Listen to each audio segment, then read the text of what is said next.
Hagamos una oración antes de comenzar esta última parte. Bendito Padre Celestial, te damos gracias. Te damos gracias por tu presencia en estos días con nosotros. Te damos gracias porque tu Espíritu ha estado con nosotros. Hemos recibido la ministración de tu Espíritu a través de tu palabra. Te pedimos una vez más entonces que tu Espíritu venga a socorrernos, prepare nuestros corazones para oír tu palabra, para oír tu voz. Nos ponemos en tus manos, a los pies de tu Hijo Jesús. Amén. Entonces, hemos estado tratando de dar una mirada a cada uno de los evangelios, los 4 evangelios, para observar cómo cada uno de ellos nos habla de una manera específica y distinta del Señor Jesucristo. Como ustedes han podido ver, todos ellos nos hablan de algunos hechos principales del Señor y de su vida y su persona y su obra, están en todos los evangelios. Pero cada uno de ellos también tiene algunas características específicas y que están representadas por estos 4 rostros del Señor o del Salvador, que se enfatizan, por decir así, sin que los otros no estén presentes, pero se enfatizan esos rasgos o se destacan más en cada uno de los evangelios. Entonces, Juan nos presenta, partiendo de acá, al revés, Juan nos presenta a Jesucristo como el águila, o como corresponde al águila de los seres vivientes, la visión de Cristo como aquel que vino del cielo, aquel que viene de arriba, es el Hijo de Dios, el eterno Verbo que vino de arriba, y entonces así nos presenta Juan a Jesucristo. Lucas como el Hijo del Hombre o el hombre perfecto, Marco, como estamos viendo, como el siervo de Dios o la imagen del buey o el becerro, y Mateo como en la imagen del león, y eso habla de la realeza del Señor. Entonces, hoy vamos a terminar hablando del Evangelio de Mateo, precisamente, pero en el orden inverso. Mateo es el primero de los evangelios del Nuevo Testamento, pero lo vamos a tocar al final. Mateo, como se nos ha dicho, como nos dijo Rubén el primer día, es el evangelio que nos presenta a Jesús como el Rey. En Mateo Jesús se nos presenta principalmente como el Rey. Y esto uno lo puede observar desde el principio del evangelio. Mateo comienza en el capítulo 1 con la genealogía real de Jesucristo. Como decíamos ayer, Lucas nos presenta la genealogía física de Jesús a partir de María, pero Mateo nos presenta la genealogía real, y ahí vemos que él es descendiente de David, y por toda la línea real, es decir, pasando a través de todos los reyes de Judá, o siguiendo la línea de los reyes de Judá a partir de David, o de Israel y luego de Judá. Y eso es importante porque precisamente es lo que quiere enfatizar Mateo, el carácter real de Jesucristo, su realeza. Jesús es el hijo de David. En el Antiguo Testamento, David representa, junto con su hijo Salomón, pero más David aún que Salomón, tipifica al rey según el corazón de Dios. De hecho, esa es la manera en que se describe al rey David. David era un rey conforme al corazón de Dios. En oposición, por ejemplo, al primer rey de Israel, que fue Saúl, y que fue desechado porque no era un rey conforme al corazón de Dios. De manera que todos los reyes, a partir de David hacia adelante, hasta el último de los reyes de Judá, son juzgados según la medida del rey David. Entonces usted va a leer que cuando se evalúa la vida de un rey, se dice que anduvo en los caminos de David su padre, o no anduvo en los caminos de David su padre. O hizo lo que hizo David su padre, o no lo hizo. Entonces David viene a ser, por decir así, la medida por la cual se juzga a todos los reyes de Israel. Y eso porque David, tipológicamente hablando, es figura del Señor Jesucristo. Entonces, cuando se dice que los reyes se juzgan según David, es porque David representa tipológicamente al Señor Jesucristo. Cuando uno estudia la vida de David, se da cuenta que él no fue de ninguna manera un rey perfecto. Para nada. David fue un rey muy imperfecto en muchos sentidos. Pero la Escritura toma un rasgo específico de David,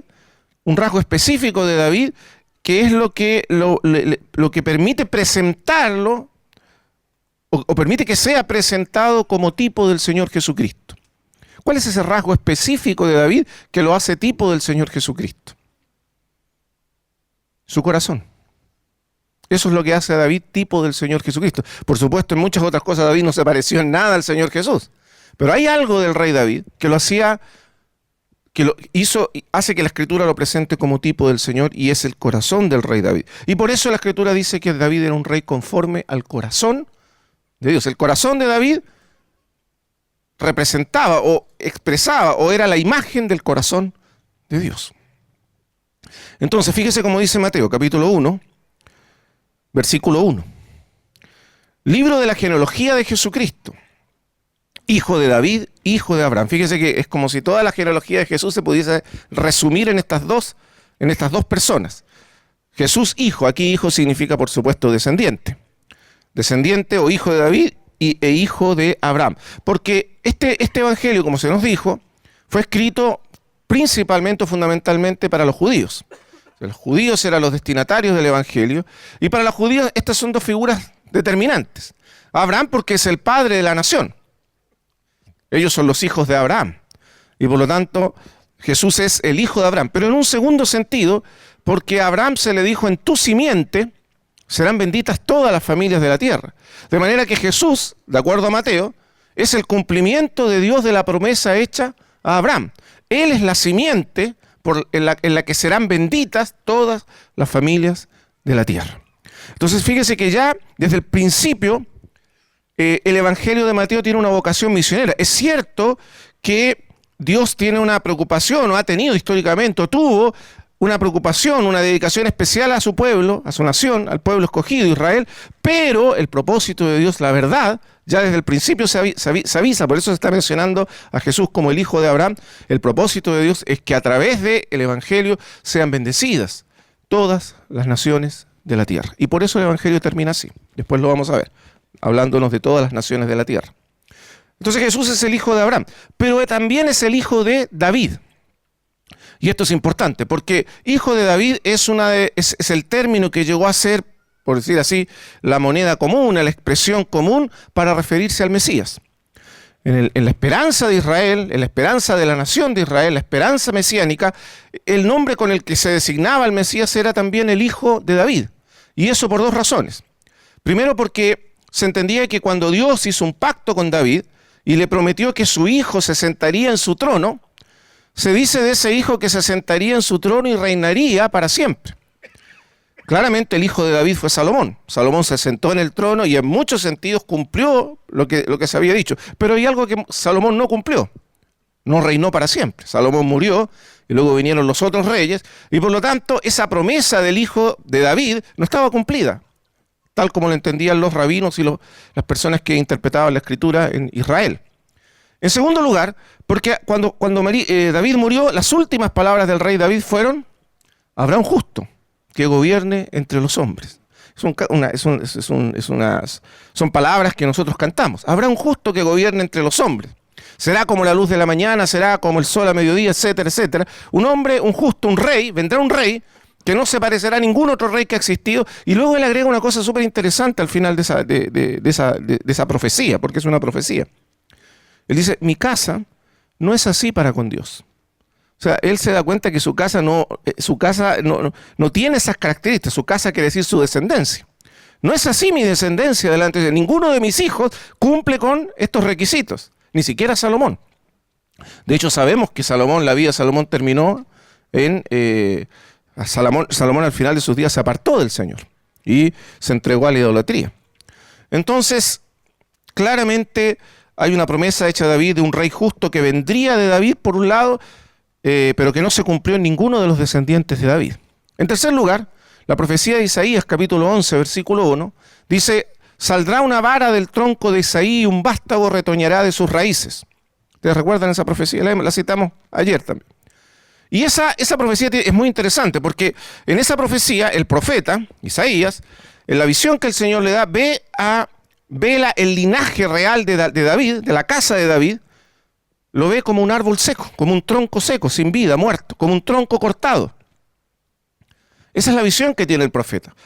Claro, Isaías vivió cuando todavía los reyes que descendían de David estaban vigentes, probablemente en el tiempo de Ezequías y otros reyes más.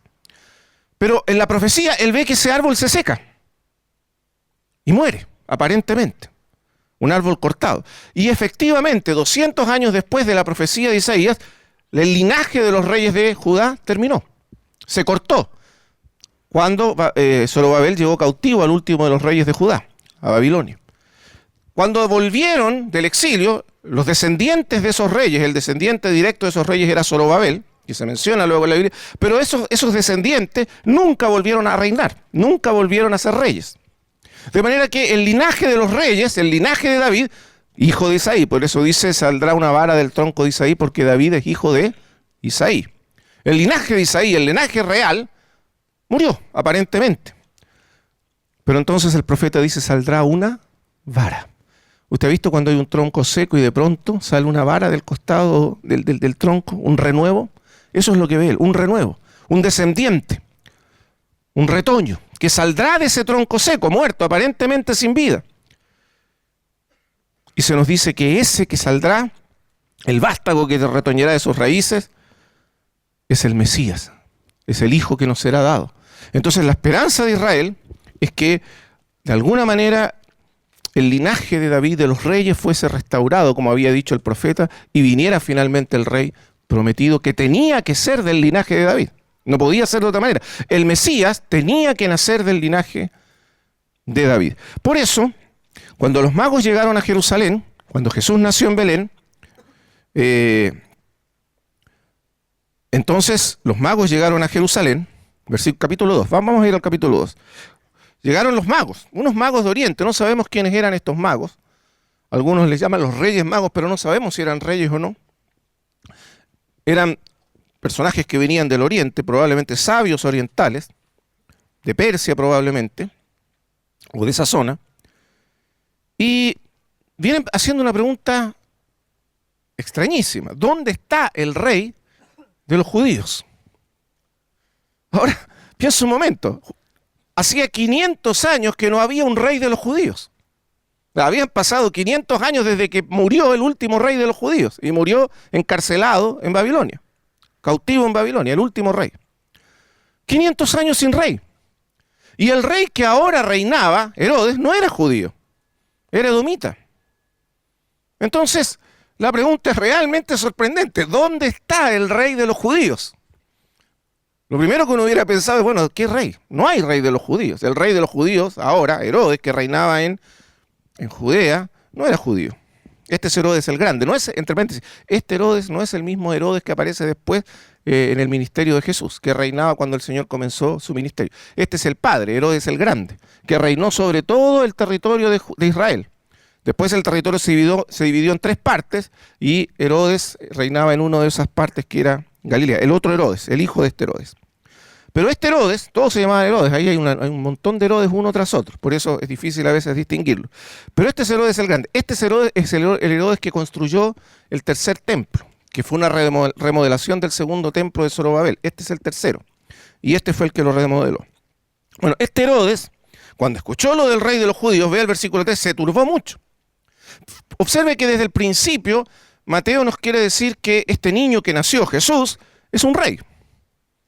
¿Y cómo se demuestra eso? En que vinieron los magos del Oriente diciendo, ¿dónde está el rey de los judíos? Jesús es el rey de los judíos, es el rey de los judíos. Así lo presenta Mateo.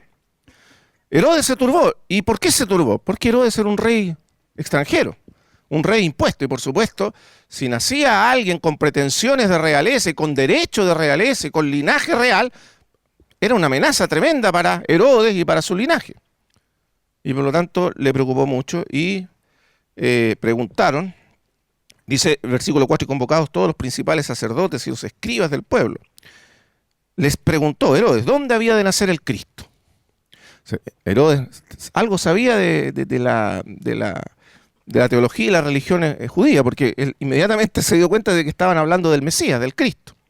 ¿Dónde había de nacer? Y Herodes inmediatamente vio al Mesías y al Cristo como un rival, como un enemigo, peligroso, porque él no era judío.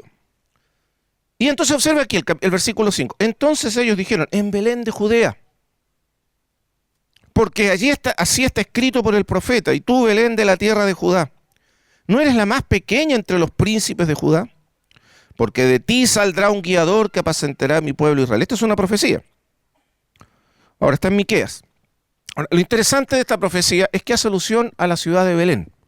Y Belén era la ciudad del rey David. David, el rey, nació en Belén. Y el descendiente real de David, la simiente de David, el Mesías que vendría del linaje de David, también, según el profeta, nacería en la ciudad de David, Belén. Allí tiene que nacer, dijeron los...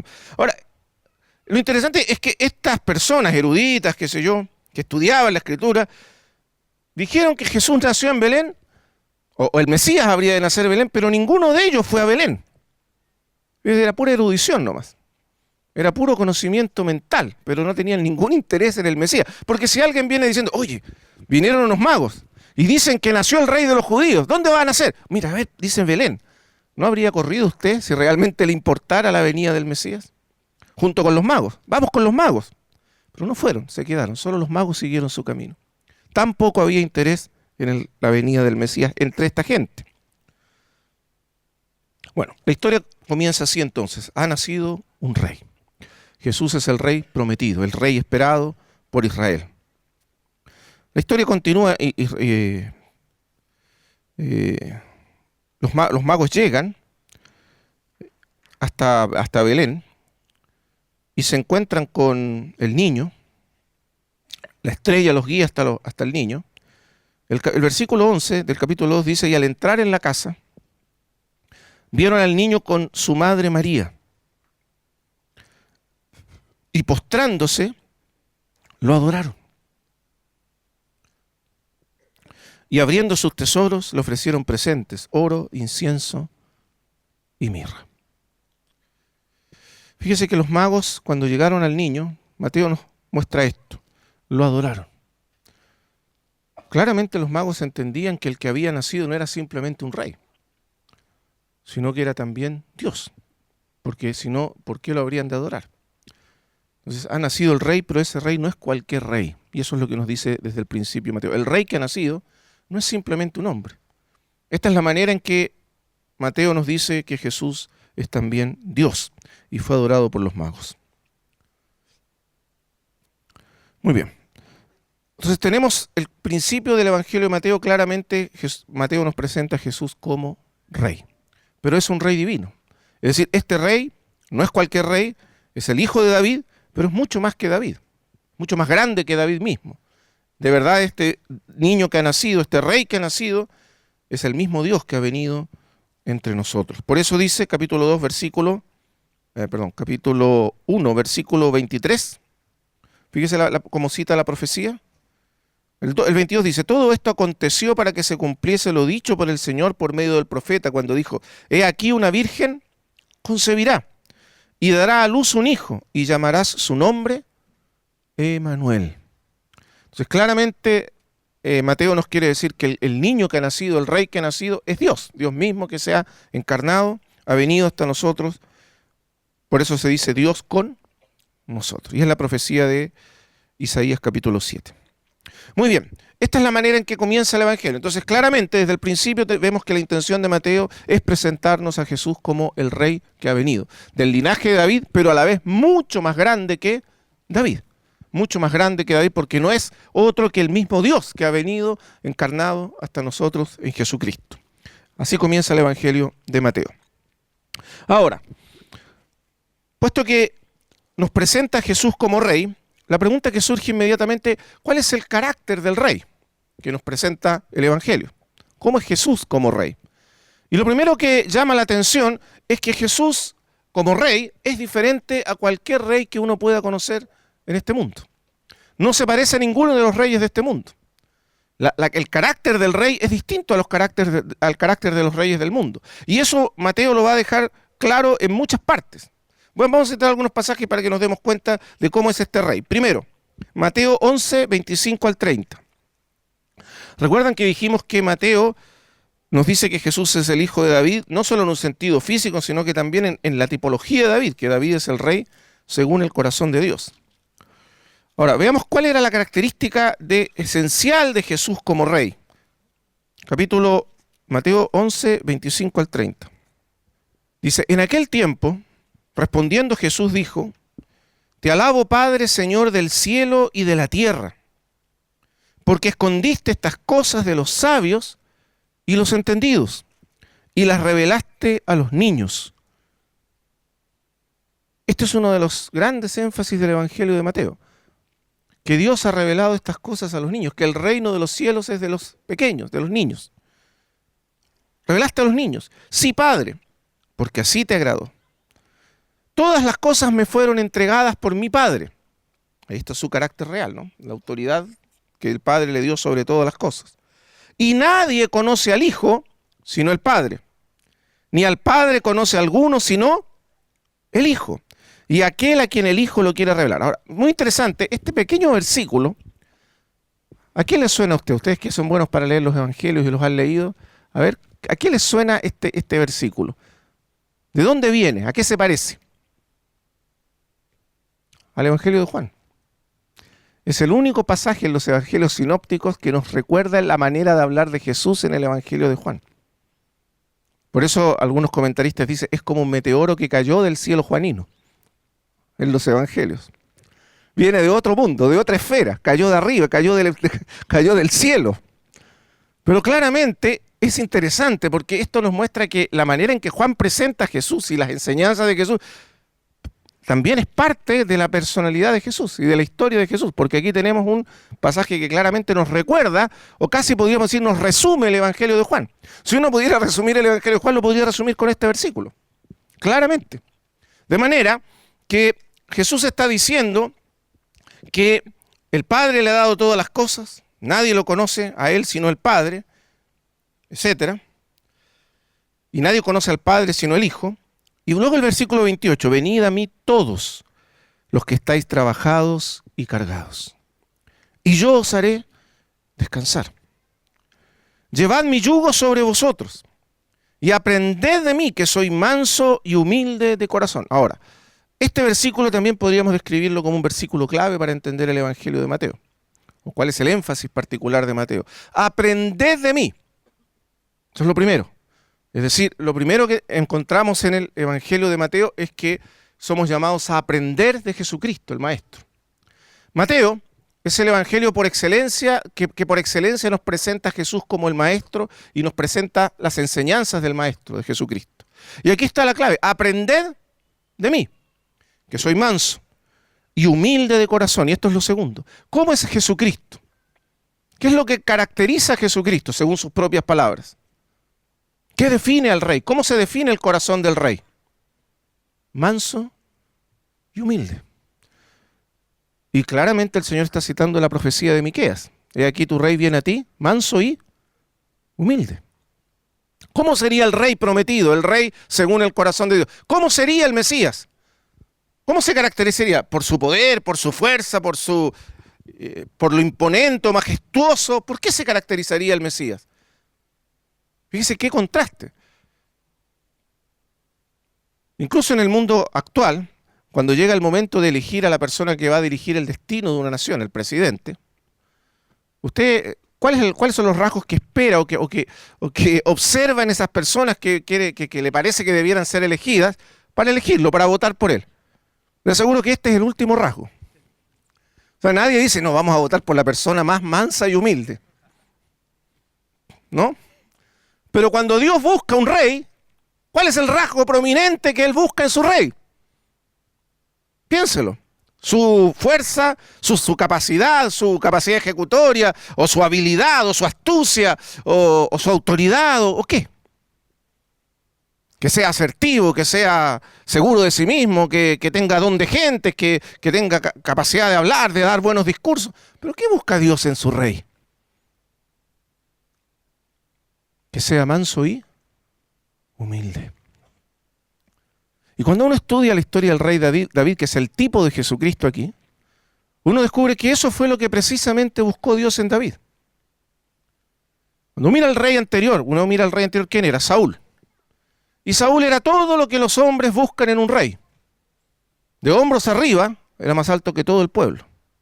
O sea, era enorme, era alto, imponente, era hermoso. La Escritura dice que Saúl era hermoso, era atractivo físicamente. Era alto, es decir, era fuerte, iba a la batalla. Imagínense un hombre alto, importante en una batalla, y el rey tenía que conducir los ejércitos a la batalla. Así que si usted tiene un rey chiquitito, como que difícil seguirlo a la batalla, pero si tiene un rey imponente, vamos todos detrás de él. Es como un escudo para nosotros. Bueno, ese era Saúl. Saúl era valiente, extremadamente valiente. Cuando usted estudia la vida de Saúl, si hay algo que no se le puede reprochar a Saúl es que era valiente, etcétera, capaz. Pero su corazón no era como el corazón de Dios. ¿Cuál fue el gran pecado de Saúl? Según la misma palabra de Dios, cuando viene el juicio de Dios a través de Samuel sobre Saúl. ¿Cuál es el gran pecado de Saúl? Lo que lo incapacitó y finalmente hizo que fuese desechado por Dios. El orgullo. Saúl era orgulloso. En otras palabras, era suficiente en sí mismo. Era suficiente en sí mismo. Estaba tan consciente de sus capacidades, de sus habilidades, que era suficiente, era autosuficiente y por lo tanto tenía la terrible tendencia a actuar por sí mismo y a hacer las cosas por sí mismo. A contar solo con su juicio y su propia inteligencia y su propia fuerza y su propia sabiduría. Y desechar la voluntad de Dios para él. Y lo hizo muchas veces, hasta que al final fue desechado. Entonces Dios dijo, fuera con este rey. Y Samuel, que lo había ungido y que lo amaba, el profeta, lloraba por Saúl. Entonces Dios le dijo, ¿hasta cuándo llorarás por Saúl? Sabiendo que yo lo he desechado. He hallado a David, otro rey, un hombre conforme a mi corazón. Ve ahora ya a Belén, etcétera, y úngelo. Y así comenzó la historia de David. ¿Y cuál es la diferencia grande entre David y Saúl? Que David era un hombre que siempre caminó con humildad delante de Dios, que reconocía su absoluta dependencia de Dios.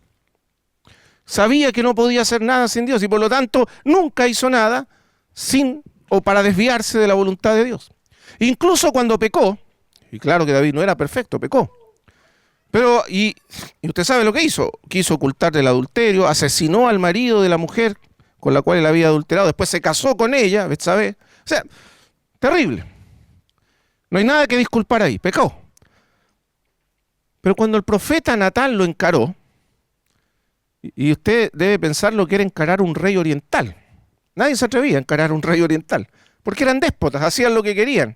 Pero cuando el profeta lo encaró, en lugar de lo que hubiera hecho cualquier rey, matar al profeta, ¿qué dijo? Yo he pecado. Y se humilló. Por eso David era el rey conforme al corazón de un corazón humilde, un corazón manso, que podía ser dirigido, gobernado por el Señor. Y esa es la característica que Dios buscaba en un rey. Y nada más. Ahora, por eso Mateo nos presenta a Jesús con estas características, manso y humilde de corazón. Ahora veamos Mateo 20, 25 al 28. Entonces Jesús llamándolos dijo, ¿sabéis que los gobernantes de las naciones se enseñorean de ellas? Y los que son grandes ejercen sobre ella potestad. Usted sabe cuál es el contexto de esto, ¿no? Como Jesús había comenzado a anunciar que iba a morir, esto está en el capítulo 20, versículo 17, había anunciado su muerte, entonces los discípulos inmediatamente empezaron a discutir quién sería el sucesor. Interesante, ¿verdad?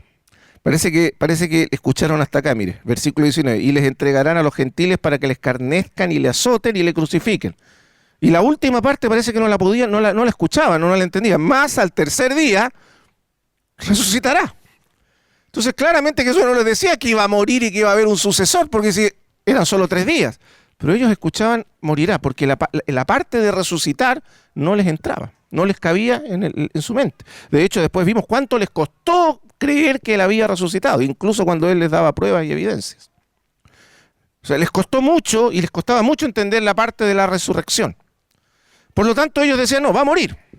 Ahora, si Jesús va a morir, hay que buscar un sucesor. Y como algunos ayer eran bien rápidos, dijeron, bueno, hagámoslo rápido. Entonces, estos 2 hijos, usted sabe, Juan y Santiago, Jacobo, dos discípulos, perdón, buscaron a su mamá, que era la tía, que es mejor que la tía para tener influencia en alguien. Y se buscaron a la tía y le dijeron: mamá, ¿por qué no vas y hablas con Jesús y nos concede que en su reino uno se sienta a la derecha y otro a la... Imagínense, no estaban pidiendo nada. Y la mamá fue. Bueno, esa es la historia. Jesús les dijo: no saben lo que piden, ni siquiera entienden, y además no está en mi potestad hacerlo, sino que esto es algo que está establecido, determinado por mi Padre. Eso ya lo sabemos. Pero ve el versículo 24. Cuando los 10 oyeron esto, o sea, los otros, ¿qué les pasó? Se enojaron contra los dos hermanos. En otra parte pasa que dice que se enojaron mucho. O sea, la cosa se puso difícil. Claro, lógico, estos otros estaban tratando de sacar ventaja a espaldas de ellos. Se enojaron mucho. ¿Pero por qué se enojaron? Pregunta. Porque ellos también querían ese lugar. Porque si a usted no le importa, ¿por qué se va a enojar? Si ellos no querían estar en el lugar principal, ¿para qué? ¿Por qué les habría de importar que Santiago o Juan estuvieran allí? Pero se enojaron mucho porque en el corazón todos tenían la aspiración de ser los verdaderos sucesores de Jesús. Y comenzó la pelea. Y discutieron. En otra parte dice que discutieron y pelearon en el camino, entre ellos. Entonces Jesús, llamándolos, les dijo, y ahí está entonces el pasaje: ¿sabéis que los gobernantes de las naciones se enseñorean de ellas, y los que son grandes ejercen sobre ellas potestad? Fíjese que Jesús está describiendo el corazón o la actitud general de los reyes de este mundo, de los poderosos de este mundo. ¿Y cuál es esa actitud? La actitud de enseñorearse o apoderarse o tomar dominio sobre aquellos que están bajo su autoridad. Un autor cristiano que estaba leyendo hace poco decía lo siguiente: los reyes paganos de la antigüedad, o sea, ningún rey pagano de la antigüedad hubiese considerado que la humildad o la mansedumbre eran características o atributos de un rey. No tenía sentido. Un rey tenía que ser capaz de imponer su voluntad a sus súbditos. Un rey tenía que ser capaz de coaccionar a sus súbditos a hacer lo que él quería. Los reyes de la antigüedad se consideraban dueños de la vida de sus súbditos. Y se consideraban no solo dueños de la vida de sus súbditos, sino de los bienes de sus súbditos y de lo que tenían sus súbditos, etc. Los reyes de la antigüedad eran tiranos. Entonces, ¿qué rey habría pensado que era bueno para él ser manso, humilde? Nadie. También era porque los súbditos estaban buscando en cualquier momento la oportunidad de sacarlo a él y poner a otro. Esta es una cuestión de ida y vuelta. Entonces, Jesús les dice: los reyes de las naciones son así. Los reyes de las naciones creen que la autoridad o el lugar de autoridad les da poder para manipular, para dominar, para oprimir, para aprovecharse de la vida de otros, los que están bajo ellos. Pero qué interesante aquí. Mas no será así entre vosotros. Y entonces Jesús nos enseña cuál es el verdadero significado de la autoridad en el reino de Dios. ¿Cuál es el verdadero significado de la autoridad? Entre paréntesis, cuando uno estudia, después si tenemos tiempo lo vamos a hacer rápidamente, pero cuando estudiamos la enseñanza del Señor Jesús, de la cual Mateo es quien más contenido tiene, o registró la mayor cantidad de esa enseñanza, uno descubre que el gran tema del Señor Jesús, el gran asunto de toda su enseñanza fue el reino de Dios. Jesús enseñó del reino de Dios, según los evangelios, y Jesús predicó el reino de Dios, enseñó y predicó el reino de Dios. Marcos es el único que nos dice que Jesús predicaba el evangelio del reino de Dios, o la buena noticia del reino de Dios. Los otros evangelios dicen que Jesús, cuando comenzó su ministerio, por ejemplo Mateo capítulo 4, comenzó predicando: arrepentidos porque el reino de los cielos se ha acercado. Entonces Jesús anunciaba la venida del reino, la llegada del reino de Dios. Y cuando uno quiere entender esa expresión, que en Mateo, entre paréntesis, no es el reino de Dios, sino en pocas oportunidades, sino el reino de los cielos. Pero recuerde, Mateo está escribiendo a los judíos, y los judíos no mencionaban el nombre de Dios, y por lo tanto no decían el reino de Dios normalmente, sino el reino de los cielos. Una manera de referirse indirectamente al reino de Dios. El cielo es el lugar de la morada de Dios. Entonces, esa era la enseñanza de Jesús. Jesús hablaba acerca del reino de Dios. ¿Cuál es el sentido principal de esa enseñanza? Aunque la expresión reino de Dios tiene varios significados en la enseñanza de Jesús. Pero si uno quisiera ir a la esencia del significado de la expresión el reino de Dios, ¿cuál sería? Simple, sencillo. El reino de Dios no es más que, en primer lugar, y básicamente, Dios mismo. Es una manera de referirse indirectamente a Dios mismo. Ese era el primer uso que tenía la expresión el reino de los cielos. Dios mismo. Para no hablar de Dios, se hablaba de el reino de los cielos. Pero se habla de Dios en su poder o su autoridad de reinar, de gobernar sobre todo lo que ha creado. En otras palabras, es Dios, pero Dios reinando. ¿Se entiende? Dios ejerciendo su autoridad, su reino sobre su creación, sobre todo lo que Él ha creado. Y entonces ese reino es un reino soberano, absoluto. Si usted lee los salmos del reino, o que hablan de Dios, de Dios como rey en los salmos, nos habla así: Jehová reina. El Señor está sobre todo, el Señor tiene poder sobre todo, el Señor domina sobre todos los hijos de los hombres. Ese es el reino de Dios. Entonces se trata de la actividad gobernante de Dios, en primer lugar. Del hecho que Dios reina, pero de una manera activa. Es decir, en la visión hebrea, el reino de Dios no es pasivo. En el siglo XVII-XVIII, producto del racionalismo, surgió una corriente filosófica llamada deísmo, que entre paréntesis sigue influyendo muy fuertemente en el mundo contemporáneo, incluso en el pensamiento dentro de la iglesia. Hace poco tiempo atrás en Estados Unidos se hizo una encuesta en la iglesia, una investigación en la iglesia, en las iglesias evangélicas, para determinar qué tipo de fe tenían los jóvenes en las iglesias. Este es un sociólogo cristiano llamado Christian Smith. Se hizo la investigación, ¿sabe cuál fue el resultado? Que casi el 70% de los jóvenes tenían una visión deísta de Dios en la iglesia. ¿Qué es una visión deísta, para que se entienda? El deísmo decía que Dios creó el universo de una manera perfecta, completa, con sus leyes y todo lo demás, y luego, como Dios es tan perfecto, el universo que creó es perfecto, como un relojero que hace un reloj, lo echó a andar y luego se retiró. Se desentendió completamente del universo.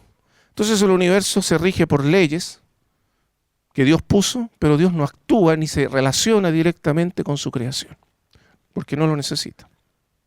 Eso es deísmo. Un Dios distante, remoto. Existe Dios, pero no tiene nada que ver con el mundo. No interviene en el curso de la historia. Pero la visión hebrea es radicalmente opuesta. Dios está activamente interviniendo en la historia del mundo. Dios es el Señor, es Adonai, es el dueño del mundo. Todo lo que hay en el mundo, de acuerdo a los hebreos, le pertenece a Él. Es suyo. Suyos son los seres humanos. Suyas son, dice los salmos, las almas de los hombres. Suyo es todo lo que existe. Suyo son las montañas, suyo es el sol, suya la luna. Él la creó, Él la hizo y le pertenece. Y Él gobierna de manera activa el curso de la historia del mundo. Incluso los profetas lo presentan como que Él es el que hace nacer, hace vivir, hace generar, hace que las semillas se multipliquen, los árboles crezcan, los pájaros y los animales del campo se multipliquen, etc. En otras palabras, Dios está activo, reinando. No está lejos, no está desentendido, está aquí y ahora, actuando en el mundo. ¿Se entiende? Ese es el significado del reino de Dios. El reino de Dios. El reino de los cielos. Pero los hombres viven como si ese reino no existiera. Están ajenos a ese reino. No perciben el reino de Dios. No lo ven, no lo perciben, no lo tocan. No saben que existen. ¿Por qué? Porque están cegados por el pecado. Y por lo tanto el reino de Dios les es ajeno. Y el curso de la historia humana entonces, y los hombres han rebelado contra ese reino, no lo reconocen y viven su vida en completa rebelión y desobediencia al reino de Dios. Por eso cuando comienza el Evangelio, cuando comienza la predicación de Jesús, ¿qué es lo primero que Jesús dice? El reino de los cielos se ha acercado. Arrepentidos. Arrepentirse en griego significa cambiar de mente, en primer lugar, metanoia, cambiar de mente, cambiar de manera de pensar, porque los hombres están poseídos por ideas, por pensamientos, por creencias profundas, arraigadas, que les impiden ver el reino de Dios. Arrepentidos. Se trata de cambiar radicalmente la manera en que entendemos el mundo y nos entendemos a nosotros mismos a la luz del reino de Dios, el hecho que Dios reina y está presente en el mundo. Ese es el primer sentido. Pero hay un sentido todavía más profundo. ¿Por qué Jesús dijo el reino de los cielos se ha acercado? ¿Cuál es el sentido más profundo de eso? Porque se entiende que el reino está allí donde está el rey. El reino es el rey.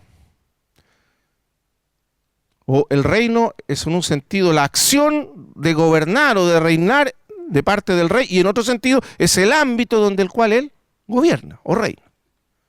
Las dos cosas son verdades acerca de un reino. Pero lo principal es que el reino está donde está el rey. En la profecía del Antiguo Testamento, Isaías capítulo 52, se nos habla precisamente proféticamente del Evangelio. El contexto histórico de referencia inmediata es el cautiverio babilónico. Israel está cautivo en Babilonia. Israel está sometido a un reino, a un poder, a una dominación pagana, gentil. El reino babilónico. Está cautivo. Lo que surgió en el corazón de muchos judíos en aquel tiempo es la pregunta: ¿será entonces que si la nación de Dios está cautiva por un poder hostil, ¿dónde está el reino de Dios? ¿Dónde está el gobierno de Dios? ¿Dónde está la autoridad divina para proteger a su pueblo? ¿Qué pasó? Entonces la respuesta del profeta es: cuán hermosos son sobre los montes los pies de los que traen alegres nuevas, de los que publica nación la buena nueva, la buena noticia o el evangelio. ¿Y cuál es la buena nueva que se publica a Sión? Que está cautivo. Tu Dios reina. ¿Qué significa eso?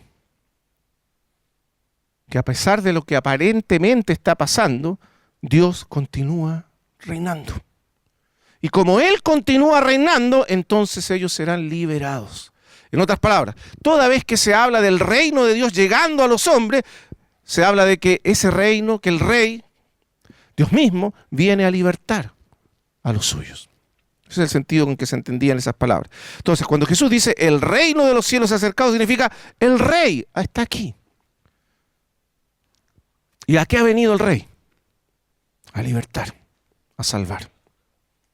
Tu Dios reina. ¿A qué viene el rey? A salvarte, a libertarte de la esclavitud, a libertarte del cautiverio, a traer libertad. Y el rey está aquí. Entonces, segundo sentido, el rey ha venido, el rey está aquí. Veamos ahora, entonces Jesús les dice, ahora volvamos al texto de Mateo 20. Mas entre vosotros no será así, sino que el que quiera hacerse grande entre vosotros será vuestro servidor. Y el que quiera ser el primero entre vosotros será vuestro siervo, como el hijo, y aquí viene lo importante. ¿Por qué? ¿Por qué tiene que ser así? Entonces mire, ¿cuál es la explicación? Versículo 28. Como el hijo del hombre. Recuerda que esa palabra hijo del hombre tiene un doble significado. Hijo del hombre significa que Jesús se identifica como un hombre, es un verdadero hombre, es hijo del hombre. Pero también tiene un significado profético. Se identifica con aquel hijo del hombre de Daniel que vendrá a reinar y a tomar dominio sobre todos los reinos del mundo. El hijo del hombre, aquel que está destinado a gobernar en el trono del universo, el verdadero rey, ¿a qué vino en primer lugar? ¿Cómo vino en primer lugar? Vino como un rey poderoso, dominante, como un emperador, como un conquistador, como el César romano que entraba con sus caballos y sus soldados en triunfo, en victoria, imponiendo su autoridad. Vino así. ¿Cómo vino el rey? Entonces fíjese, no vino para ser servido, como todos los reyes de la tierra, sino para servir. Así vino el rey. Es decir, no vino vestido de rey, ni vino con los atributos del rey, ni vino investido de los signos reales, no vino vestido con una corona, con un manto, con un cetro real, no vino con ejércitos. ¿Con qué vino? ¿Cómo vino? Vino como un siervo. Y la palabra siervo ahí es un esclavo, uno que está sometido al servicio de otro. Vino a servir. Y no solo a servir, sino que algo más todavía. Y vino a dar su vida en rescate por muchos.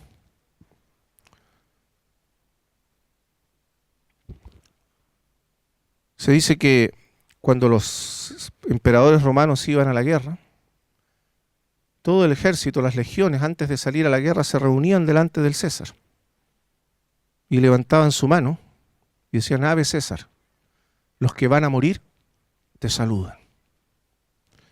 ¿Sabe qué significaba eso? Que todos ellos estaban dispuestos a morir por el César, a dar su vida por el rey. Todos los reyes esperaban que sus súbditos estuvieran dispuestos a dar su vida por ellos.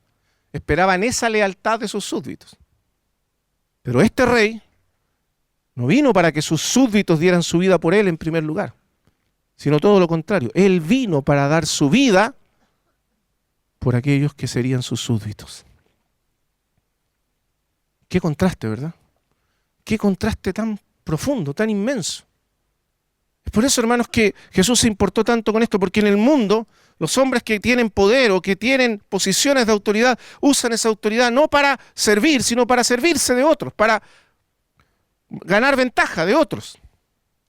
Pero fue tan fuerte el impacto que Jesús produjo en la historia de la humanidad, porque esto ya pasó hace 2000 años. Fue tan fuerte el impacto que el Evangelio hizo en el mundo occidental, y la historia y la vida y el ejemplo de Jesús, que incluso hasta el día de hoy, y esto es un hecho histórico investigado por los historiadores, las personas que tienen autoridad pública en Occidente, ¿cómo se llaman a sí mismos? Servidores públicos. Ahora, esa idea no vino de Roma, no vino de Grecia, no vino de los reyes paganos, ni del mundo pagano, ni de los vikingos, ni de los, qué sé yo, ni los bárbaros. ¿Sabe de quién vino? De Jesucristo. Y es por eso que hasta el día de hoy, personas que ni siquiera son cristianas, ni siquiera saben de dónde viene esa idea, se llaman a sí mismos servidores públicos. ¿Por qué? Porque fue Jesús el que dijo que aquel que está puesto en autoridad no está puesto para ser servido, sino para servir. Ahora, de aquí a que lo hagan, eso es otra cosa. Pero al menos lo dice. ¿Sí? Pero Jesús no lo dijo solamente, lo hizo. De hecho, lo hizo primero. Entonces, el reino de Jesús, en el reino de Dios, el rey viene no para ser servido en primer lugar, sino para servir. Por eso usted tiene esta visión maravillosa de los 4 seres vivientes, que entre paréntesis es una visión que se basa en la visión de Ezequiel capítulo 1 y capítulo 10. ¿Te recuerda la visión de Ezequiel? Es muy difícil, es complicada la visión. Pero por lo menos uno entiende algo. Dice que él vio que venían unos seres vivientes. También, ¿no? Y estos seres vivientes son los querubines.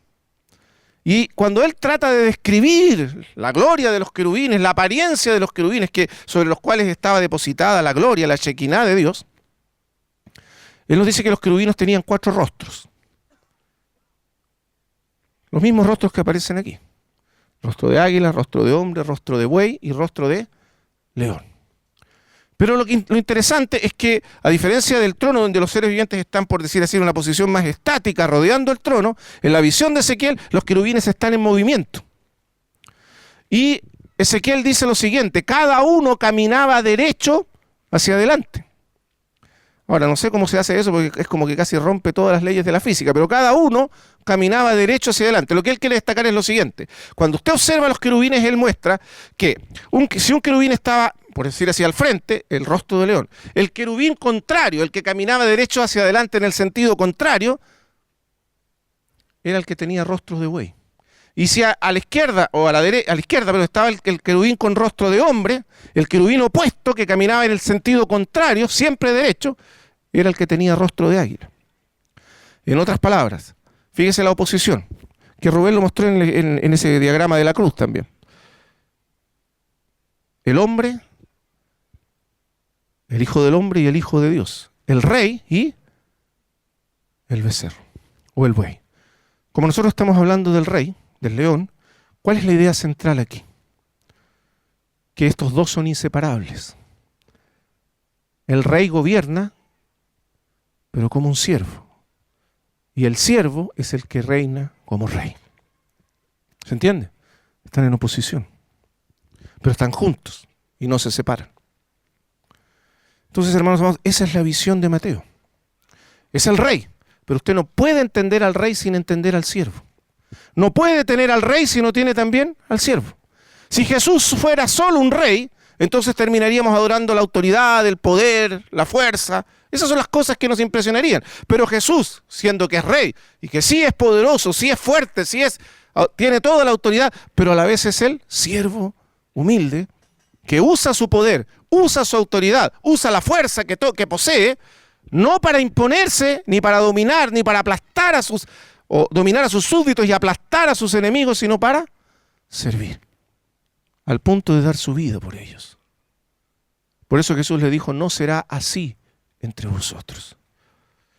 O sea, si nosotros somos puestos en una posición de autoridad, no es para... O sea, toda posición de autoridad en el reino de Dios no es para obtener ventajas o imponerse, sino para servir. Amén. Al punto, dice Jesús, de dar su vida en rescate por muchos. Capítulo 21, versículos 5 al 9.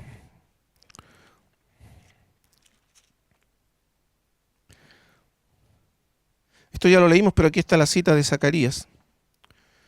Cuando Jesús entró en Jerusalén, otra vez el tremendo contraste. Jesús entró en Jerusalén como rey, pero para cumplir la profecía, dice, todo esto aconteció para que se cumpliese lo dicho por el profeta cuando dijo, decida la hija de Sión, aquí tu rey viene a ti. Manso, y Zacarías dice, y humilde, y sentado sobre un asna, sobre un pollino de animal de carga. Aún en su momento de gloria, de reconocimiento, de triunfo, de entrada triunfal, pero él entró como un rey humilde. No en un caballo, sino en un burrito. ¿Se imagina un rey entrando en un burrito? No es precisamente una imagen majestuosa, ¿no es cierto? No me imagina al César romano, a Julio César entrando en un burrito. Imposible, ¿verdad? Es como si el presidente saliera a dar ¿sabes? Cuando el presidente de Chile, ¿no es cierto?, sale elegido, sale en un auto negro. ¿Cómo se llama el auto? Ahí está, un Galaxy, ¿no es cierto? Bonito.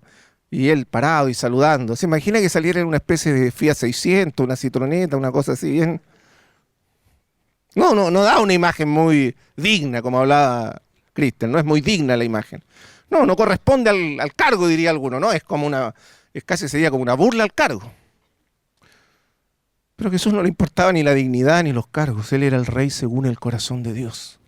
Él no vivía para el reconocimiento de los hombres, sino para el reconocimiento de su Padre. A Jesús le bastaba el ser amado y reconocido por su Padre, nada más. Y entró en un pollino. Y esa fue su entrada triunfal en Jerusalén. Un rey humilde de corazón. El rey según el corazón de Dios.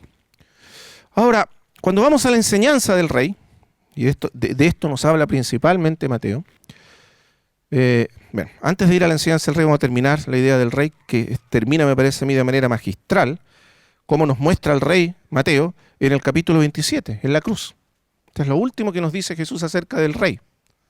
Un rey manso, un rey humilde, un rey que vino para servir, y finalmente dice a dar su vida en rescate por muchos. Ve ahora el capítulo 27. ¿Recuerda cómo comenzó la historia? ¿Dónde está el rey de los judíos? Jesús es el rey prometido, el rey de los judíos. ¿Dónde termina la historia del rey de los judíos en la tierra? El rey de los judíos nació en un pesebre, aunque Mateo no lo dice Lucas.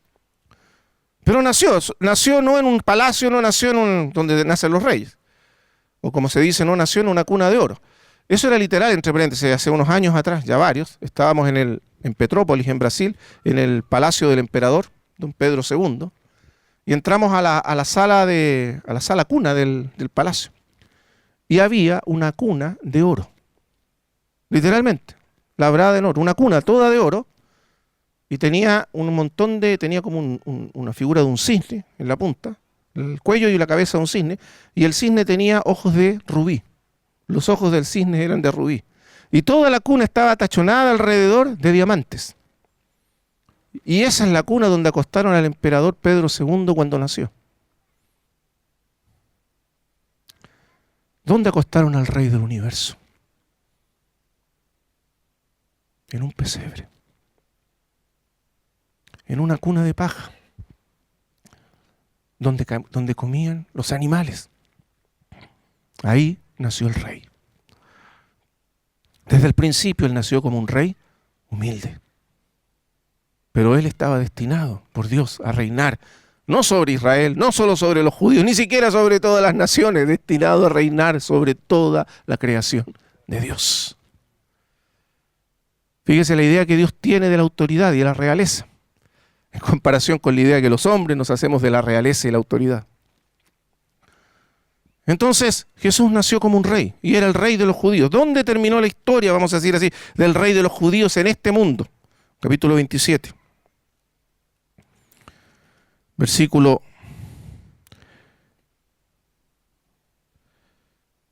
35 al 37.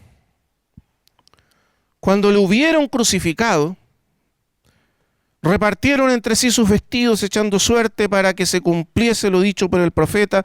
Partieron entre sí mis vestidos y sobre mi ropa echaron suertes.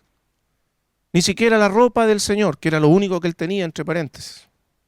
Jesús no tenía posesiones en este mundo. Un día alguien le dijo: Señor, te seguiré a donde quiera que vayas. Y el Señor, que no estaba interesado en seguidores así como fuera, le dijo: las zorras tienen sus guaridas, las aves del cielo tienen sus nidos, y el Hijo del Hombre, mas el Hijo del Hombre no tiene dónde recostar su cabeza. ¿Quieres seguirme? Aquí no hay riqueza, aquí no hay nada que vayas a obtener siguiéndome, si es que eso es lo que buscas. No hay fama, no hay reconocimiento.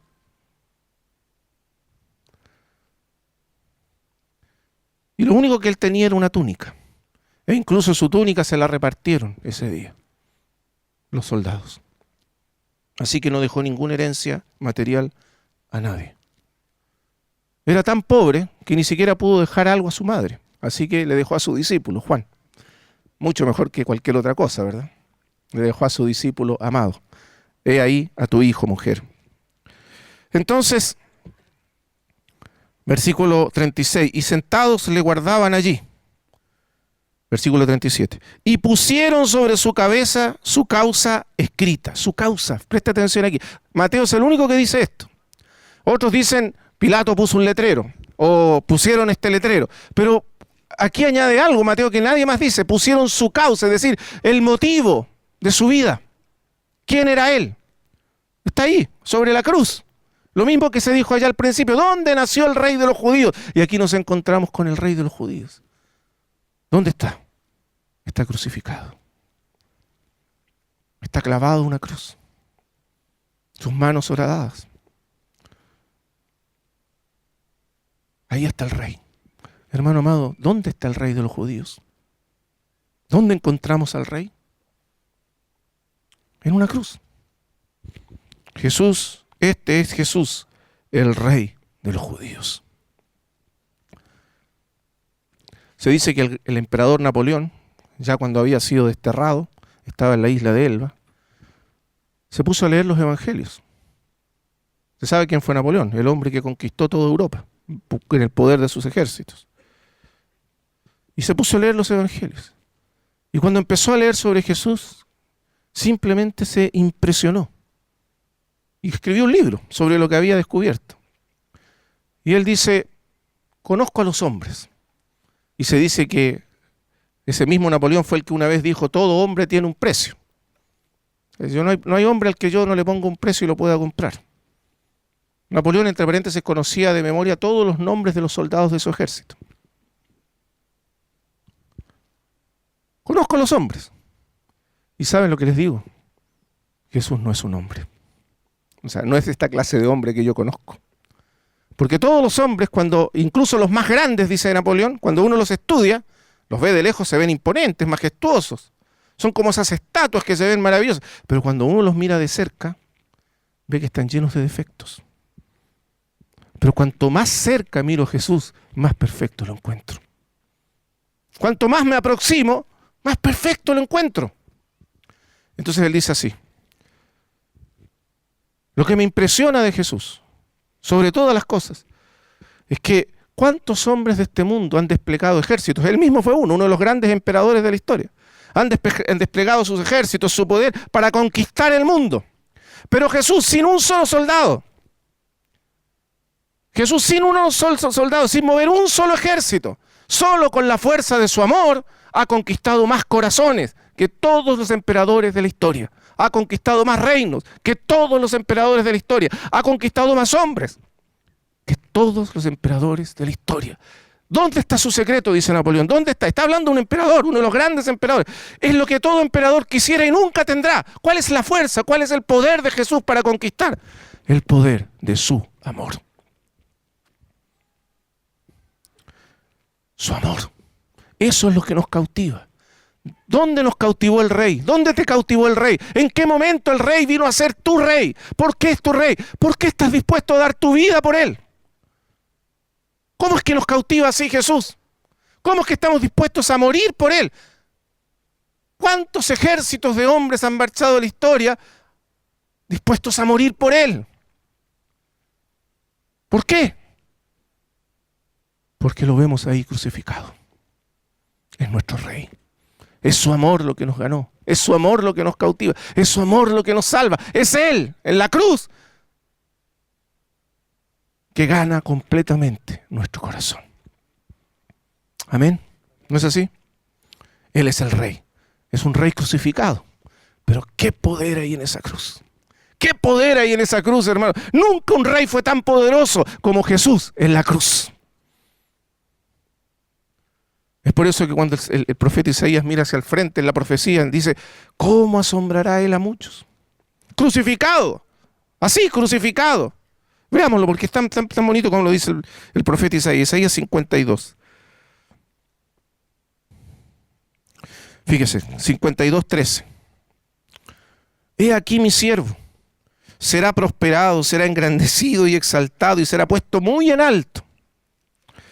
¿Cómo se asombrarán de ti muchos? De tal manera fue desfigurado de los hombres su parecer. ¿Cómo fue desfigurado Cristo en la cruz? ¿Recuerdan? Ayer hablamos cómo fue desfigurado por los azotes, por los golpes. ¿Cómo estaba allí desfigurado, sus huesos descoyuntados en la cruz? ¿Cómo se asombrarán de ti muchos? De tal manera fue desfigurado de los hombres su parecer, y su hermosura más que la de los hijos de los hombres. Así asombrará él a muchas naciones. Los reyes cerrarán ante él la boca, porque verán lo que nunca les fue contado y entenderán lo que jamás habían oído. ¿Qué historia hay en el mundo, en la historia del mundo, como la de Jesús? ¿Qué rey como Jesús? ¿Qué hombre como él? Ninguno. Antes de él nunca se contó. Si usted toma toda la historia de los grandes reyes de la historia, ¿de qué van a hablar? De sus conquistas, de sus logros, de sus triunfos, de sus victorias, de cómo derrotaron a sus enemigos.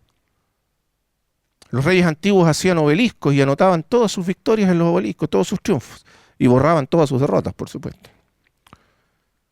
Pero cuando usted mira a Jesús, ¿qué ve? Una cruz. Pero ¿cómo él asombrará a las naciones?, dice el profeta. Tanto que los mismos reyes de la historia se doblaron ante él y se entregaron a él y le reconocieron como su rey. Bendito sea el Señor. Bendito sea el Señor. La cruz de Cristo. Allí está el rey. Mateo nos dice, aquí está el rey. Y piense cuán grandioso es esto, que cuando Mateo escribió esto, Jesús todavía no había asombrado a nadie. Es profético. Mateo está escribiendo de la cruz y todavía no se había desplegado la historia a partir de ahí. Pero de allí en adelante, cómo fue la cruz conquistando y ganando el corazón de naciones y civilizaciones enteras. Solo por la fuerza del amor derramado en la cruz. Bendito sea el Señor. Y esa es la razón por la que hoy, decía un hermano, las grandes ciudades del mundo se llaman San Pablo, San Francisco, Santiago. ¿De dónde vienen esos nombres? Y no se llaman Nerón, ni Julio César. ¿Por qué? Porque la cruz venció. Porque la cruz de Cristo, el Rey, venció. Bendito sea el Señor. Amén. Ese es el rey que nos presenta Mateo. Entonces ahora brevemente quisiera mencionar la enseñanza del rey. Vamos a mencionar la enseñanza del rey. ¿Qué enseñó Jesús el rey? Recuerdan que nos decía Rubén que Mateo nos presenta a Jesús como el rey, pero también como el que enseña, el maestro. ¿Y cuál es la relación entre el rey y el maestro? ¿No recuerdan cuál era la relación que había entre el rey y el maestro? Que parece que no estuvieran relacionados. Porque el rey gobierna a través de sus leyes, de su palabra. En el mundo antiguo, sobre todo, el rey gobernaba a través de su palabra. La palabra del rey era la ley. Por lo tanto, Jesús también reina, gobierna a través de su palabra. Pero ¿cuál es el propósito de la palabra del rey? Vamos a ver. Ahora, Mateo capítulo 5.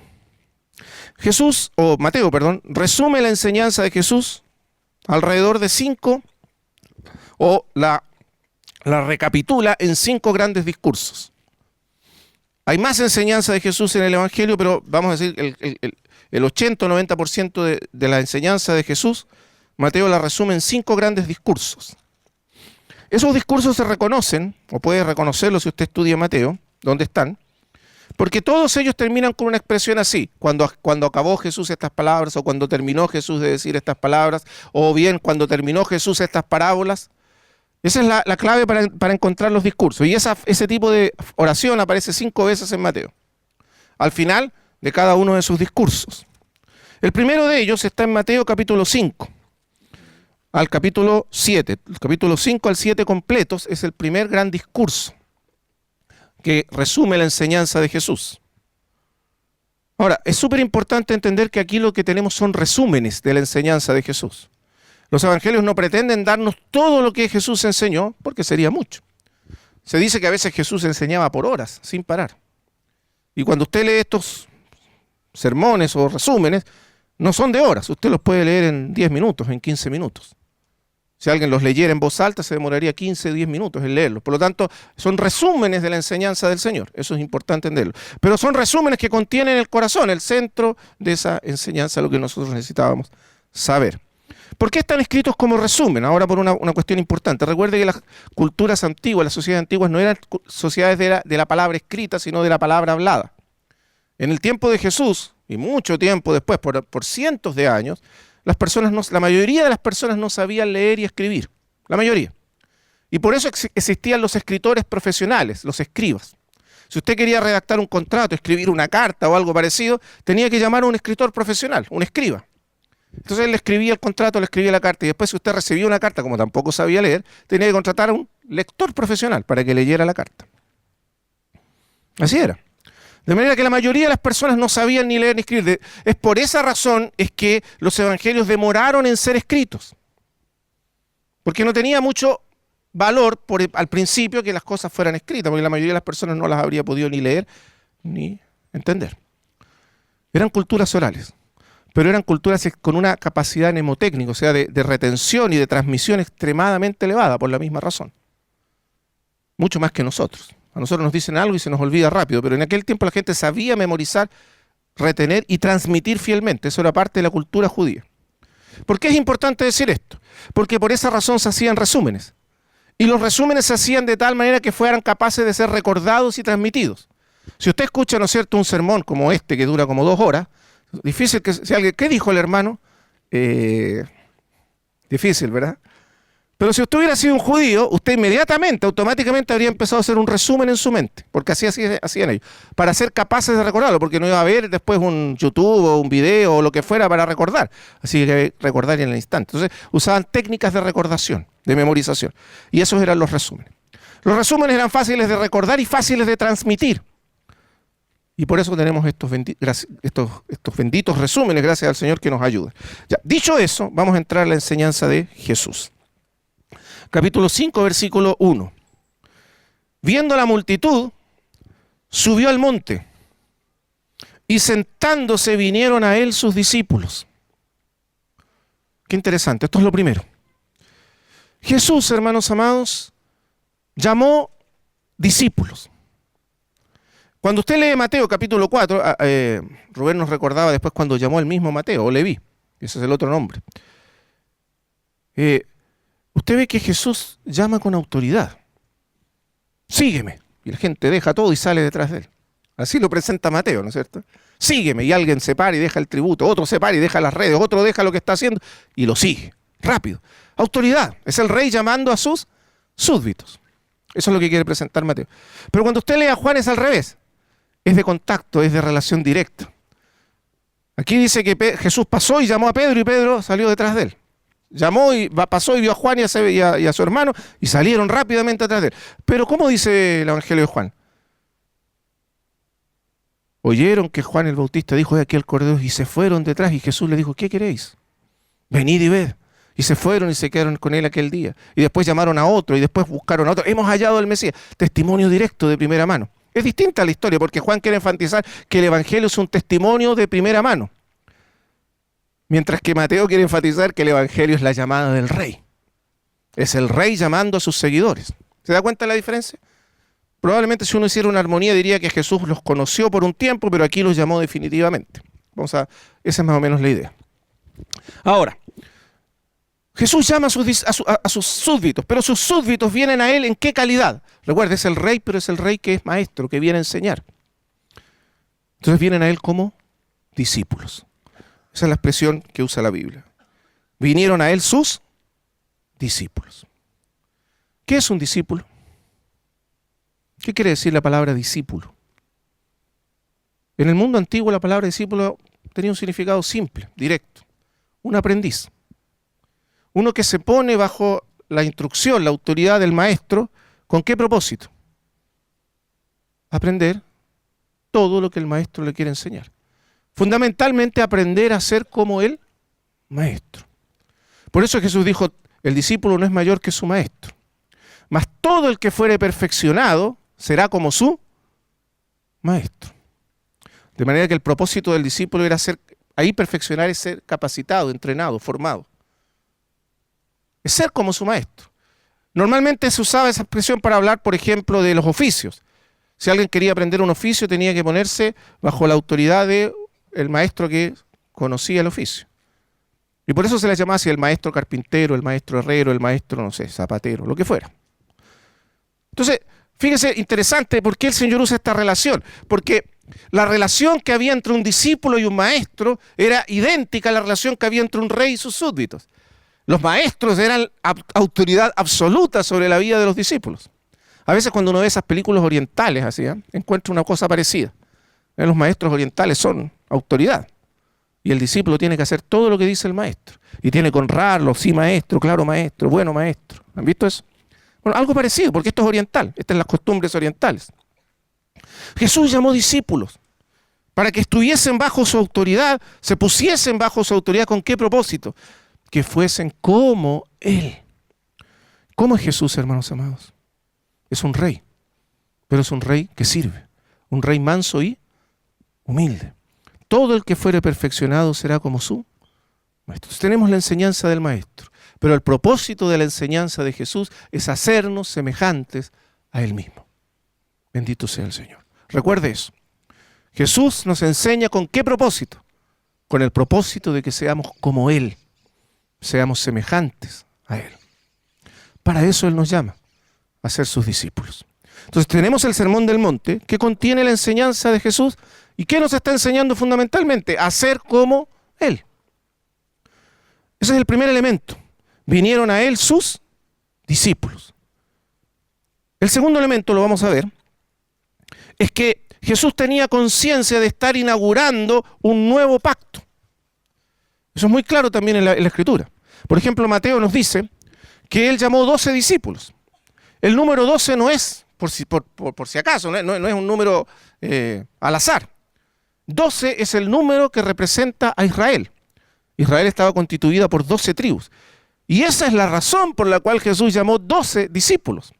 ¿Qué estaba diciendo Jesús con eso? Piensa un momento en ese acto. Él estaba dando comienzo a un nuevo Israel. El antiguo Israel nació ¿cuándo? ¿Cómo fue establecido el antiguo Israel? En el Éxodo, cuando Dios los sacó del cautiverio de Egipto, los constituyeron una nación. ¿Cómo? Hizo un pacto con ellos y les entregó su ley. El pacto de Dios con Israel, el antiguo Israel, el primer Israel, fue establecido cuando Él hizo un pacto con esa nación. ¿Cómo lo hizo? Entregó sus leyes. Y ellos se obligaron o se comprometieron a cumplir todas las leyes que Dios les había entregado. Y en ese pacto de ellos cumplir la ley, Dios se obligaba con ellos a ser su Dios. Eso es básicamente el pacto. ¿Qué está haciendo Jesús aquí en el Sermón del Monte, en la visión de Mateo? Está estableciendo un nuevo pacto. ¿Cómo? Entregando sus leyes a su pueblo. Y ese pacto, a diferencia del antiguo, es un pacto que se establece no en tablas de piedra, no se escribe en las tablas de piedra, como se escribió el antiguo, sino que se escribe en las tablas del corazón. Es un pacto que se escribe dentro de cada uno. Y que no lo escribe, y que no se escribe externamente, sino que lo escribe el Espíritu de Dios, como nos va a decir después Pablo. Y que no se establece con el derramamiento de la sangre de los animales y los machos cabríos, sino con el derramamiento de su propia sangre. Es por eso que él dice, cuando en la noche de la cena, él dice, esta copa es el nuevo pacto en mi sangre. Jesús estaba absolutamente consciente de estar inaugurando un nuevo pacto y de estar dando origen a un nuevo Israel, un Israel espiritual. Eso es súper claro. Cuando uno lee Mateo se da cuenta en algunas cosas que el Señor va diciendo a lo largo de su ministerio. Por ejemplo, en un momento le preguntan a los discípulos, los apóstoles, Señor, nosotros lo hemos dejado todo y te hemos seguido. ¿Qué será de nosotros? Entonces Él le dice, de cierto os digo que en la regeneración, cuando el Hijo del Hombre regrese en su gloria, os sentaréis sobre 12 tronos para juzgar a las 12 tribus de Israel. Jesús está hablando del establecimiento definitivo de su reino. Ellos habrían de reinar, pero ¿quién estaría sobre ellos como rey? Él mismo. Y ellos reinarían con él ¿sobre quién? Sobre Israel. Es muy claro que Jesús está diciendo que ellos, los 12, representan el fundamento de un nuevo Israel. ¿Qué pasó con el antiguo Israel, de acuerdo al mismo Mateo? Hay dos parábolas que nos dicen qué pasó con ese antiguo Israel. Una de ellas, que está en Mateo, solamente en Mateo, nos dice que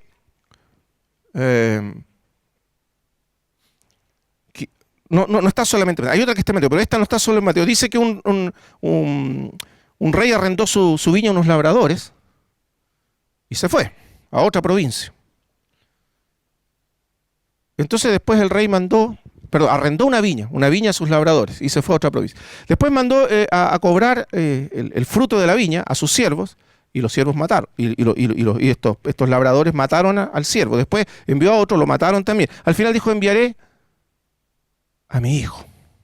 Quizás de él tendrán respeto. Y no tuvieron ningún respeto y lo mataron porque dijeron, este es el heredero, matémoslo y nos quedaremos con la viña. Entonces Jesús le pregunta a los fariseos, ¿qué creéis que hizo aquel rey? Bueno, fue y destruyó la viña y le arrendó su viña a otros. ¿Se acuerdan de eso? Bueno, eso va a pasar, dijo él. Así exactamente va a ocurrir. El reino de Dios será quitado de vosotros y dado a personas que produzcan frutos de él. Jesús está anunciando que el reino de Dios sería quitado de Israel por causa de su incredulidad, por rechazar a Cristo, y sería dado a otros. También les dijo, vendrán del oriente, allí será el lloro y crujir de dientes, vendrán del oriente y del occidente, y se sentarán a la mesa en el reino de Dios. Pero los hijos del reino estarán fuera. ¿Quiénes son esos hijos del reino? Israel, según la carne. Claramente Jesús está enseñando entonces que Él está comenzando un nuevo Israel. Con eso en mente, uno lee la enseñanza. Entre paréntesis, solo voy a mencionar porque no vamos a tener ni tiempo para verlo. Son 5 discursos donde se resume la enseñanza. El primero está Mateo 5, capítulo 5 al 7, y ese discurso contiene lo que pudiéramos llamar la constitución del reino. Cuando hablo de constitución me refiero a las leyes fundamentales del reino de los cielos. Recuerda que al establecer el reino, o el pacto, el nuevo pacto se establece sobre una ley, sobre una constitución. Esta es la constitución nueva, que no se escribe, repito, en tablas, sino que se escribe en el corazón. Segundo, las instrucciones para el servicio en el reino de Dios. ¿Cómo servir en el reino de Dios? Están en el capítulo en el capítulo 10 de Mateo, el capítulo completo de Mateo, Mateo 10, contiene las instrucciones para el servicio del reino. Cómo servir en el reino de Dios. El tercer discurso está en Mateo 13, del 1 al 52. Mateo 13, del 1 al 52. Los misterios del reino de los cielos. Y ahí los misterios del reino de los cielos significan que el crecimiento del reino, el progreso del reino de Dios en el mundo es secreto y requiere ser entendido por personas y mentes espirituales. Por eso son misterios que no se revelan a todas las personas, sino solo a los discípulos. Mateo 13, del 1 al 52. El cuarto discurso está en Mateo capítulo 18, entero. Y ese discurso contiene lo que podríamos llamar los pequeños y el reino de Dios. Esto es algo bien extraño, pero esa es la palabra que usa el Señor. Hace un rato mencionaba Cristian ahí en Marcos lo que significan esos pequeños, los niños, los débiles, los desamparados, los que son mirados en menos por la sociedad, son los pequeños. Y el Señor dice en este discurso fundamentalmente que esos pequeños son lo más importante en el reino de Dios. Básicamente eso. O sea, el reino de Dios es para los pequeños y es de los pequeños. El discurso número 5 está en Mateo 24 y 25, los capítulos completos. Mateo 24 y 25, y nos habla acerca de la venida del reino de Dios. Ahora, ¿por qué la venida? Si ya entendemos que en Cristo el reino de Dios ha venido. Pero lo que ocurre es que existe lo que algunos comentaristas y teólogos llaman la tensión escatológica en el reino de Dios. ¿Cuál es esa tensión? Que el reino ya está presente, ahora es, pero no está presente todavía en plenitud, el todavía no. Ya es, pero todavía no. ¿Qué quiere decir eso? Que algunos aspectos del reino ya están presentes, porque el rey vino, ya están en acción, pero algunos aspectos del reino tienen todavía que venir cuando Él venga otra vez a establecer su reino definitivamente. Y eso, la segunda venida de Cristo, de la venida definitiva o plena del reino de Dios, está en Mateo 24 y 25. Muy bien. Ahora, como estamos hablando del reino de Dios, y ese es el gran tema, vamos a mirar solo pequeños dos puntos en el discurso del sermón, llamado Sermón del Monte, el primer discurso, para entender la naturaleza de la enseñanza de Jesús.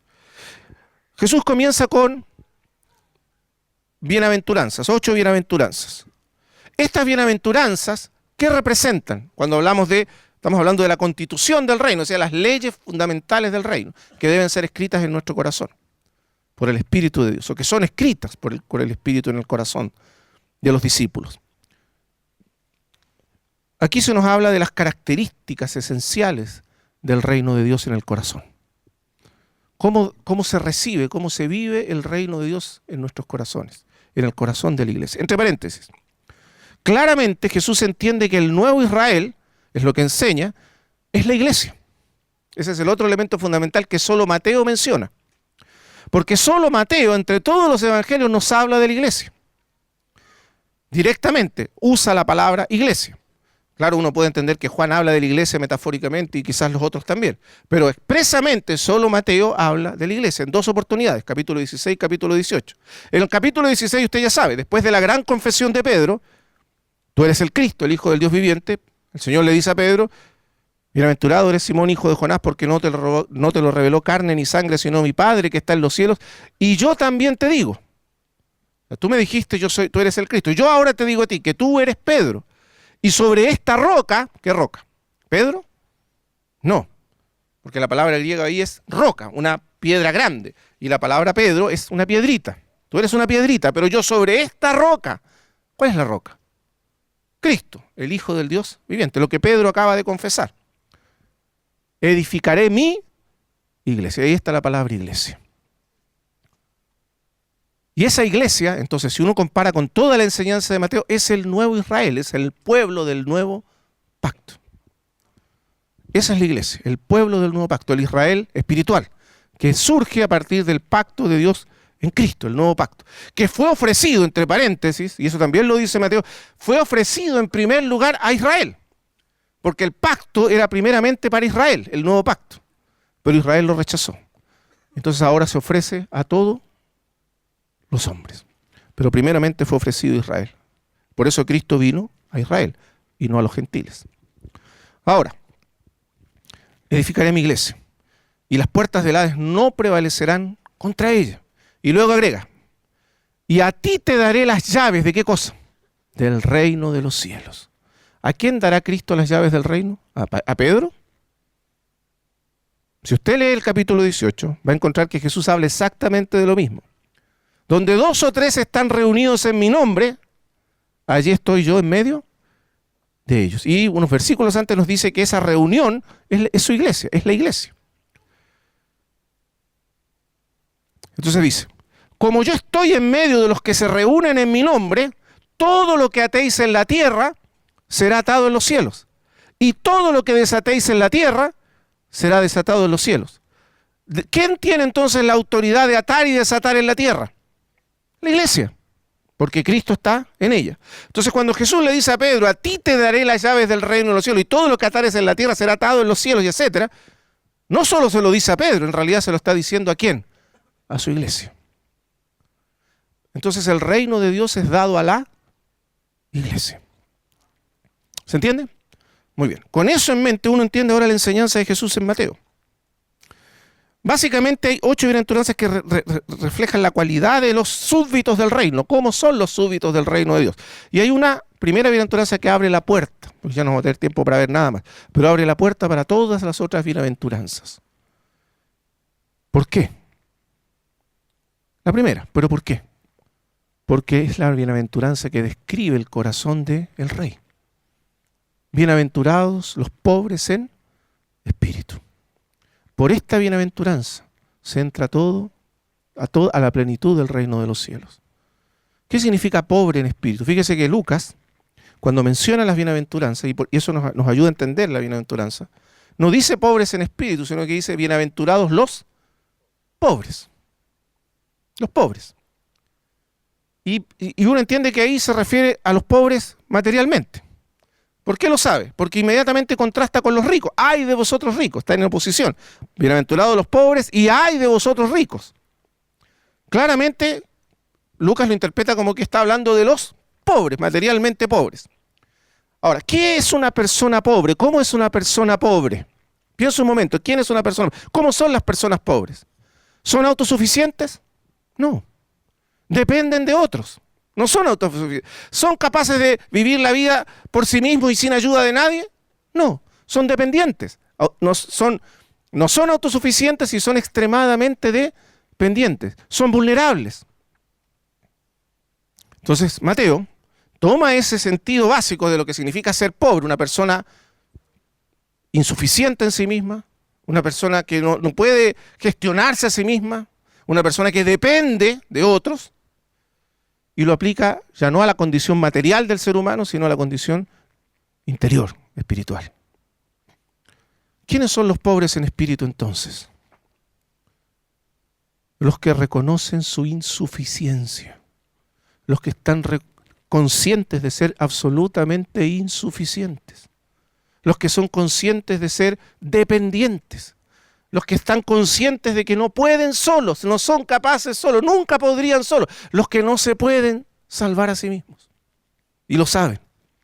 De ellos es el reino de los cielos, dijo el Señor. Fíjese que Jesús mismo vivió como un hombre absolutamente consciente de su necesidad de depender en todo momento, en todo instante, de la gracia, del amor, de los recursos de Dios el Padre. No puede el Hijo hacer nada por sí mismo, sino lo que debe hacer el Padre. ¿Se acuerda de eso? El Hijo no puede, ni siquiera puede hacer, no puede actuar, no puede. Jesús vivió una vida de total insuficiencia humana, sostenido por la absoluta suficiencia de su Padre. Y ese es el secreto del reino de los cielos. ¿Quieres vivir en el reino de los cielos? Jesús dijo, de ellos es el reino de los cielos. ¿Qué significa el reino de los cielos? La presencia de Dios, con todo su poder, toda su autoridad, todos sus recursos, actuando a favor de nosotros y a través de nosotros en el mundo. Eso es el reino de los cielos, en un sentido básico. De aquellos que son insuficientes, que saben que son insuficientes en espíritu, es el reino de los cielos. Bendito sea el Señor. Es un reino que se establece en el corazón. Un reino que el Espíritu escribe en el corazón. Y esto nos abre las puertas para entender toda la enseñanza de Jesús. Amén. El Señor nos socorra. Que este Rey glorioso y maravilloso reine en nuestros corazones. Amén. Oremos al Señor. Bendito Padre Celestial, te damos gracias por toda tu palabra en estos días. Te damos gracias por todo lo que nos has enseñado, por tu Espíritu. Que nuestro corazón pueda retener tu palabra. Que tu Espíritu la grabe en nuestro corazón. Y que ella no solo sea grabada, sino que produzca fruto para tu gloria. Permítenos, Señor, vivir en la presencia de Cristo, contemplando su gloria, como esos discípulos, al Rey, al siervo, al hombre perfecto, al Hijo de Dios. Así sea, Padre, en el nombre de tu Hijo Jesús. Amén.